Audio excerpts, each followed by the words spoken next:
नमस्कार। मैं हूं ओपी बहुचटोस और आप देख रहे हैं तर्क। एक ऐसा तर्क जहां हम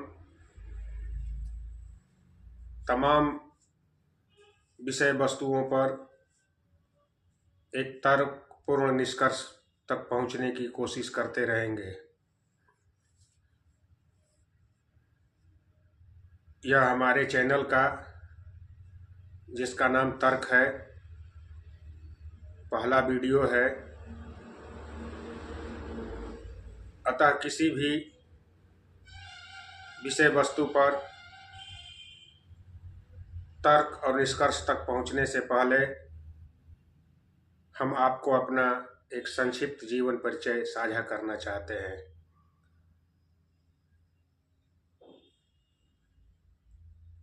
भारत माता की पावन भूमि हमारी जन्मभूमि है। उत्तर प्रदेश के गाजीपुर जिले की मोहम्मदाबाद तहसील अंतर्गत एक छोटे से गांव बैजलपुर के साधारण किसान परिवार में मेरा जन्म आज़ादी के लगभग 3 दशकों बाद हुआ था। मेरे पिताजी किसान पुत्र होते हुए भी खेती किसानी नहीं किया करते थे। वह एक तर्कशील व्यक्ति थे, निडर और निर्भीक भी थे।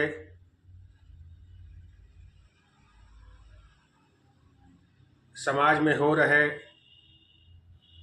अन्याय के खिलाफ स्वतः ही लड़ना उनका एक स्वाभाविक दिनचर्या था।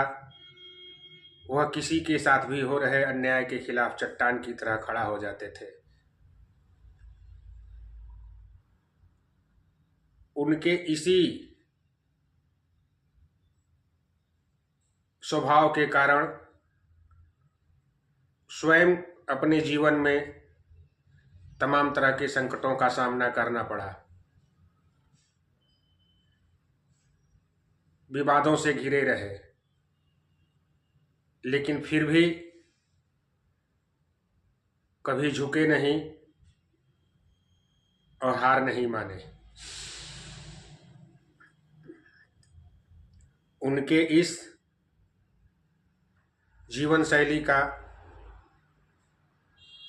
मेरे अंतर्मन पर बहुत ही गहरा प्रभाव पड़ा हुआ है। मेरी प्रारंभिक शिक्षा बगल के गांव तिवारीपुर में स्थित विद्यालय स्वामी श्री लक्ष्मी नृसिंहाचार्य माधव शिक्षा सदन तिवारीपुर में हुई। यहाँ 8वीं तक पढ़ाई करने के बाद 9वीं से 12वीं तक की शिक्षा के लिए मेरा दाखिला इंटर कॉलेज मोहम्मदाबाद गाजीपुर में हुआ, जो अष्ट शहीद इंटर कॉलेज मोहम्मदाबाद गाजीपुर के नाम से जाना जाता है। यहाँ 12वीं तक की शिक्षा प्राप्त करने के बाद आगे की पढ़ाई करने के लिए मेरा दाखिला स्वामी सहजानंद स्नातकोत्तर महाविद्यालय गाजीपुर में हुआ।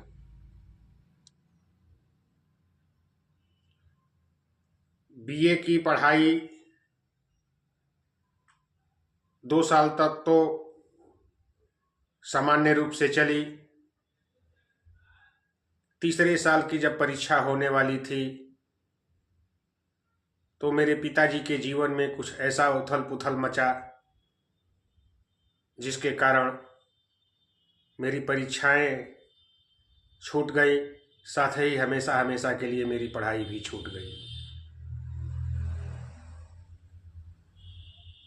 बचपन से ही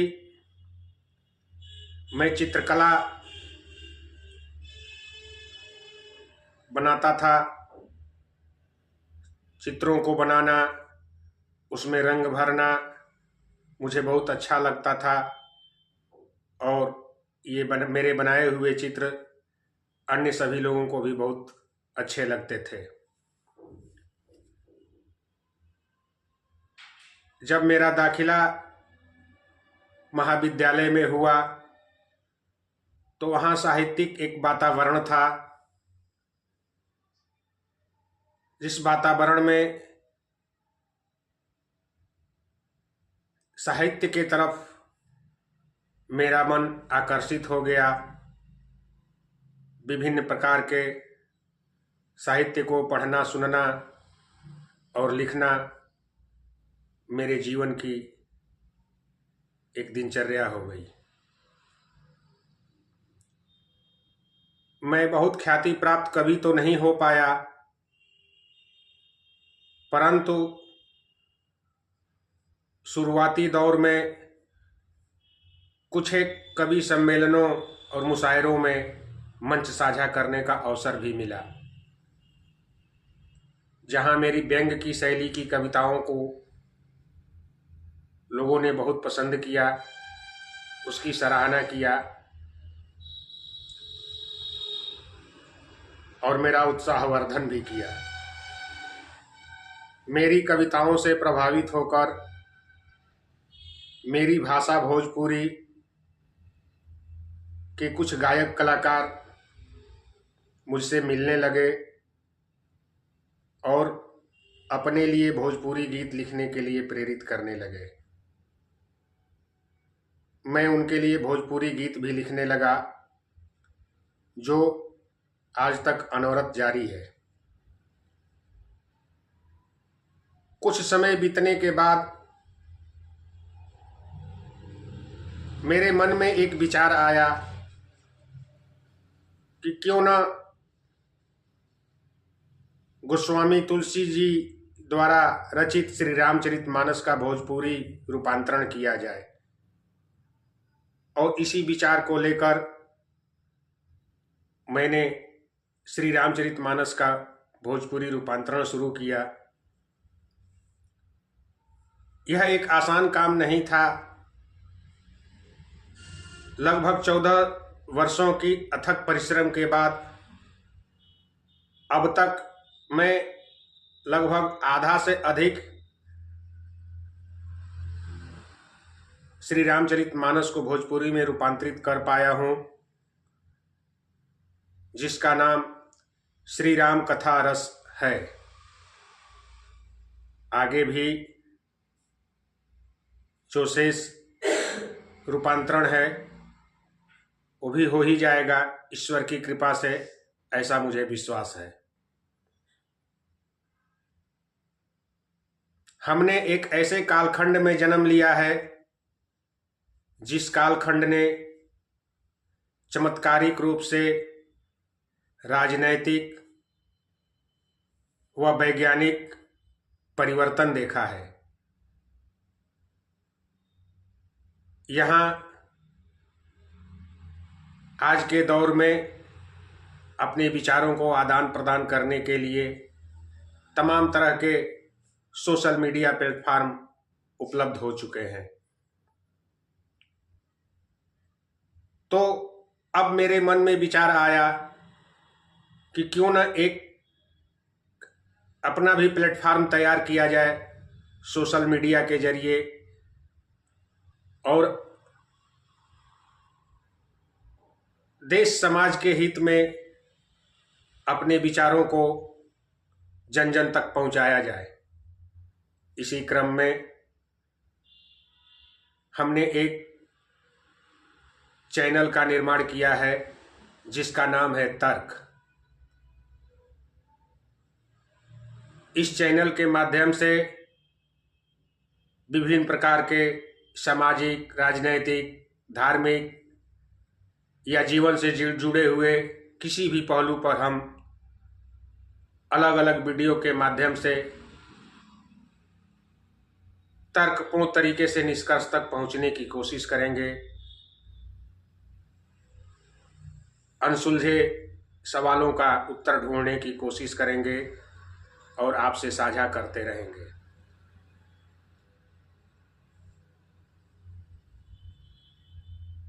तो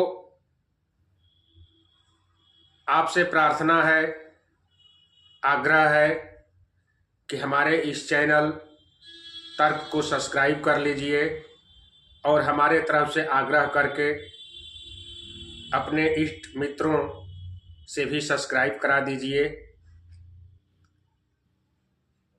ताकि आपका सहयोग हमारे उत्साह को बढ़ाता रहे और हम आगे भी आपसे जुड़ते रहें।